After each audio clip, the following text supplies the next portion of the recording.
তো hello everyone, welcome to our new blog. তো দেখো আমি কিন্তু রেডি হয়ে গেছি আর তার সাথেই আমার মাম্মামও রেডি। তো আজকে কিন্তু আমরা আবার ঘুরতে বেরিয়ে পড়েছি।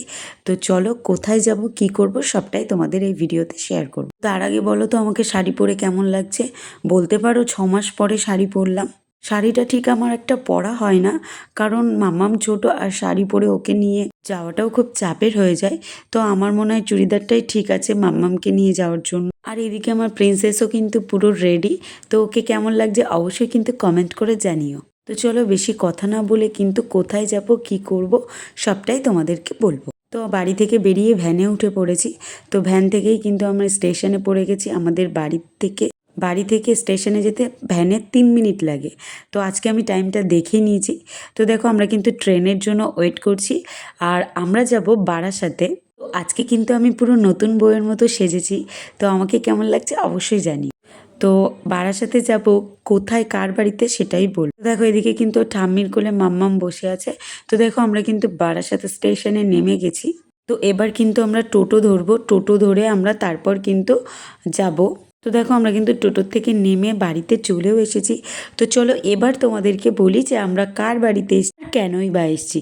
তো আমি গেছি আমার মাসি শাশুড়ির মেয়ের বাড়িতে, মানে সম্পর্কে আমার ননদ বাড়ি। তো দেখো এটা কিন্তু ওদের ঠাকুর ঘর, কিন্তু ঠাকুর নেই কারণ কীর্তন হচ্ছে সেটা উপরে। তো রাধা গোবিন্দ গোপাল সব কিন্তু উপরে কীর্তন হচ্ছে, তাই জন্য কিন্তু ওখানেই আছে। তো আমি কিন্তু দিদি বাড়িতে গিয়ে আমি একটু নিজের মতো করে ভিডিও করে নিয়েছিলাম। তো দেন তারপর কিন্তু তোমাদের আমি দেখাবো রাধা গোবিন্দকে। তো দেখো ছাদে কিন্তু প্রচুর ভিড়, যেহেতু দিদিদের নিচে কোনো জায়গা নেই তাই কিন্তু এখানে সবাই ছাদেই করে।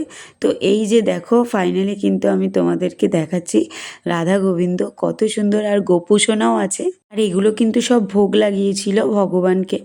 তো এখানে কিন্তু আরতি পর্ব চলছে। আমার ভোগ আরতির গান শুনতে দারুণ লাগে।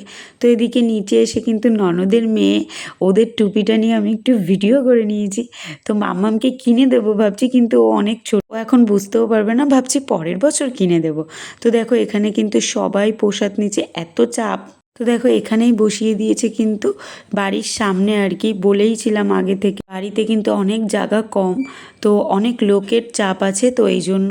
তো আমরা দেখো এখানে এই যে আমার মাসি শাশুড়ি ওনার মেয়ের বাড়িতেই গেছি, আর গেছিলাম আমি মা মেয়ে আর কাকিমা। তো এই যে আমরা সবাই, তো এবার কিন্তু আমরা প্রসাদ পাওয়ার জন্য উপরে চলে যাব।